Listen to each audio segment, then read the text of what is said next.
Good evening. It's Maundy, Thursday, 3 days before Easter. We're getting ready for that great and glorious day that we're reminded of Jesus' resurrection. Glad that you could join us. Would mention to you, we will be sharing a dramatic monologue tomorrow evening at the 6 o'clock hour.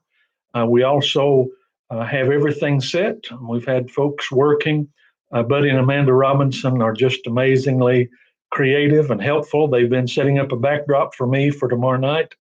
Um, Marlon and Hank and others, Sam, have been getting the sound system set up to where we can have full capability at the drive-in Easter Sunday service at 11 o'clock on Sunday morning. So we ask you to join us either online or in person. We also will have Sunday morning a radio broadcast on WOBO 88.7 FM.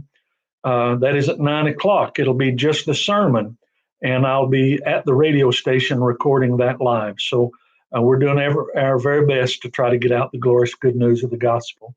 Let me mention to you today, though, as we start to consider this idea about Maundy Thursday. Maundy is from an old Latin word, mundatum, and it literally means command. And it comes from the Gospel of John, chapter 13, verse 34, where Jesus says, "A new commandment I give you, love one another as I've loved you, so you must love one another." See, it's down through the centuries that we start to think about how the church has associated foot washing with Jesus' command to love each other. In fact, in his words, they were part of what we see in that upper room that immediately happened after Jesus finished the Seder meal, the Passover. He girded himself as he started toward that day. He also gathered a basin and towel and stooped down like a common servant and washed the dirty, filthy feet of his. There were few paved Roman roads. Most of them were just simply dirt roads, and every time your foot dashed the dirt, there was a cloud of dust, a puff of dust that covered your feet and ankles, even well up your legs. By the time you reached your destination, your feet were filthy.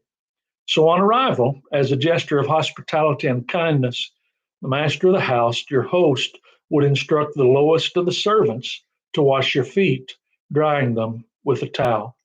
You see, we wonder about this. Is love only religious slush?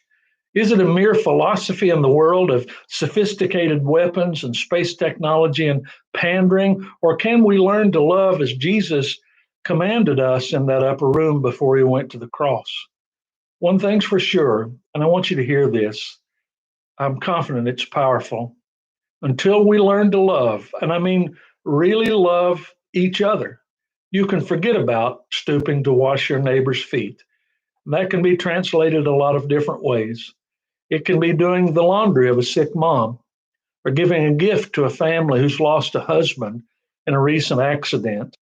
You see, acts of love, washing feet, has a lot of different faces today.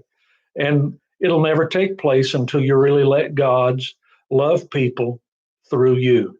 Jesus said these words in John 13:17. "Now that I, your Lord and teacher, have washed your feet, you also should wash one another's feet. I've set you an example that you should do as I have done for you. I tell you the truth, no servant is greater than his master, nor is a messenger greater than the one who sent him. Now that you know these things, you will be blessed if you do them."